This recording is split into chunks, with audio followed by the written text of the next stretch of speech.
5 साल का इकट्ठा डिमांड नोट भेजा। बहुत लोगों ने कहा कि आखिर एक साथ ऐसे 25% का रेट बढ़ाना उचित नहीं है। तो बहुत सुझाव आए अलग-अलग, लेकिन अंततोगत तो हमने फैसला किया कि ये 5% की बढ़ोतरी जो 2018 में की थी, 18 से 23 तक, अब तक सारी फ्री कर देंगे हम। केवल अब से वो 5% आगे लागू होगी। पिछला 25% जो है उस बिल का, वो सारा जो है वेव ऑफ कर दिया है। लगभग 42 करोड़ रुपए का इसमें एचएसवी के ऊपर एक अलग से प्रावधान किया गया है उसमें। ये सब तो जो हमने कंपनसेशन के नाते से जो घोषणा की है वो है। अब विषय सीधा सीधा आप भी आखिर जरूर चाहेंगे, वो है नूह का ये जो दुर्भाग्यपूर्ण घटना हुई है।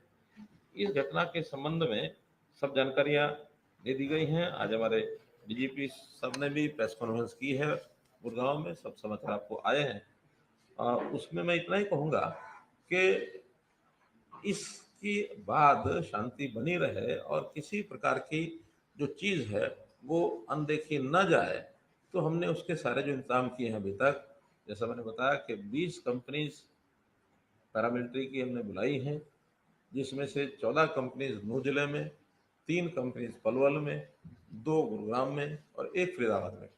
4 कंपनीज की डिमांड आज हमने और की है बाहर के स्थानों के लिए, ताकि एक सावधानी के लिए एक क्योंकि कई घटनाएं छुटपुट छुटपुट किसी न किसी स्थान पर जो होती रही हैं, तो वहाँ सबको सबको ध्यान रखा जाए और कोई ऐसी अनलॉफुल एक्टिविटी कोई ना कर सके और ये आगे कोई इस वातावरण में शांति बनी रहे।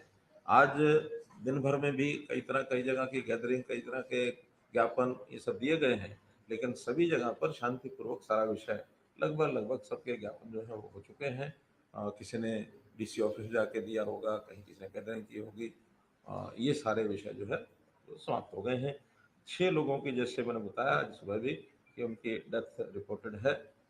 2 उसमें पुलिस के लोग हैं, 4 उसमें सिविलियंस हैं। अभी तक 116 लोगों को अरेस्ट किया गया है और 90 इसके अतिरिक्त और डिटेन किए गए हैं। पूछताछ करने के बाद उनके खिलाफ भी कार्रवाई जो बनेगी वो सब की जाएगी।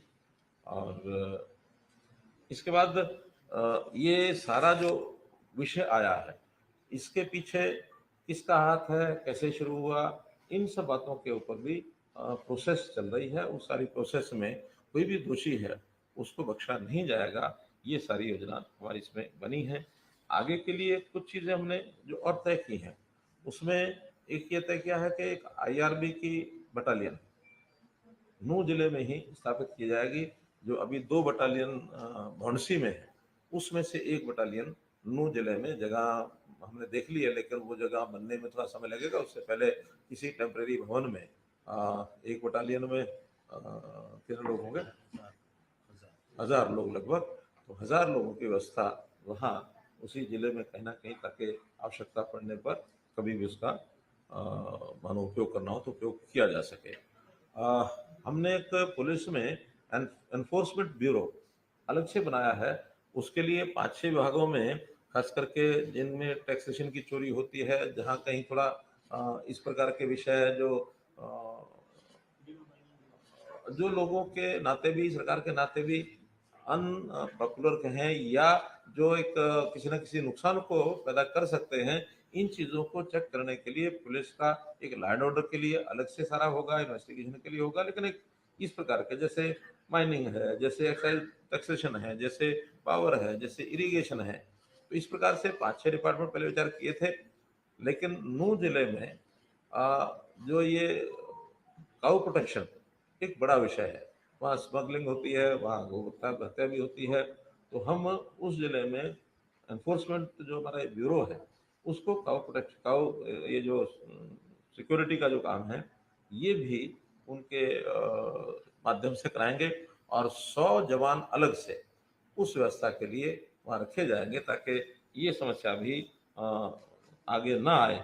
और मैं तो खास करके ऐसे मुस्लिम भाई, जो बहुत लोग मुसलमान भी हैं, जो यानी गोरक्षा के हित में भी बोलते हैं, काम करते हैं, उनका कोई उसमें विरोध नहीं है, बल्कि सहयोग भी करते हैं। राष्ट्रीय मुस्लिम मंच खुल करके उसमें इस मूवमेंट में साथ देता है।